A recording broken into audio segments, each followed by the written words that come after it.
Emma Mary Tinglao, Philippines! Char. Hello, guys, and then good afternoon and good day, everyone. So, we're talking about yung pagkapanalo ni Emma Mary Tinglao sa Miss Grand International 2025 nung ginanap sa Thailand October 18. Anong finals nila?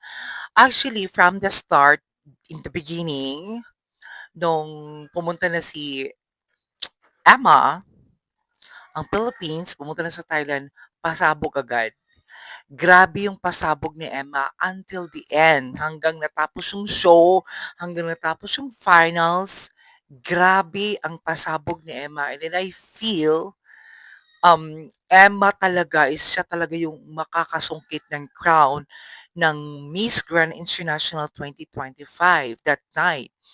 And then napi-feel ko na talaga from the start na siya talaga ang mananalo. And then, bakbakan talaga sa mga Q&A, sumasagot talaga siya ng talagang hindi siya natatakot sumasagot, walang kaba, and then very confident, very ano talaga siya, tiwala sa sarili niya. And then lahat ng mga OOTD niya is lahat pasabog, kakaiba. So different talaga siya sa ibang candidates. So although ang dami namang magaganda na mga candidates sa Miss Grand International, ang dami ding pasabog, but iba talaga si Emma Mary Tinglao. Talagang kakaiba talaga siya. Swimsuit round competition, very command, napakaganda niya, ang lakas ng sex appeal niya sa stage. Grabe, ang sarap-sarap niyang tingnan, panoorin si Emma. Then I hope at isa din ganon. And then, pangalawa, nung nag-presentation sila, all the candidates, nung nag-introduce sa kanyang pangalan, grabe, kakaiba yung mga gowns, yung atake ni Emma. Pero actually, ang dami ding nagbabash kay Emma, kapwa Pilipino din. Usually, mga Indonesian fans, talagang dinadown si Emma. Pero ano ngayon, anong masasabi niyo Indonesian fans? So, napapahiya kayo sa mga sinasabi nyo. So, wag masyadong magmamayabang because your country is hindi siya powerhouse, is power bank. So, nababasa ko kasi yung mga comment from Indonesian and Indian fans, which is hindi talaga maganda. Pero tayo mga Pilipino, wag tayong pumatol sa kanila kasi alam natin sa mga Pilipino, talagang powerhouse tayo and then may resibo yon. Hindi yung hindi yun hindi yun nagde-declare sila na powerhouse kung wala namang resibo, walang napatunayan. So, yun nga ang nakikita ko na walang walang tataob kay Atisa. Yun ang ay kay Emma Mary Tinglao. Sus ano niya, Barbie-Barbihan din siya, ang ganda din ng katawan and then napaka-ano niya, nung lumalabas sa stage, grabe yung shining, shimmering talaga yung ano niya, skin. Naggo-glow talaga siya bawat 'pag lumalabas siya.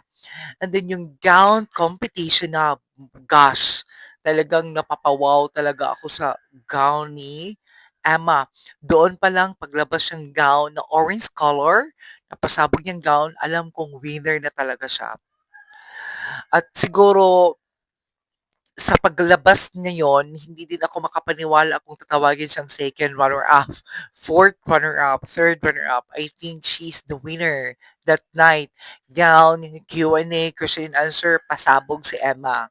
Very strong personality and then yung confidence na pinapakita niya sa mga tao, deserve kay Emma Mary Tinglao ang Miss Grand International 2025.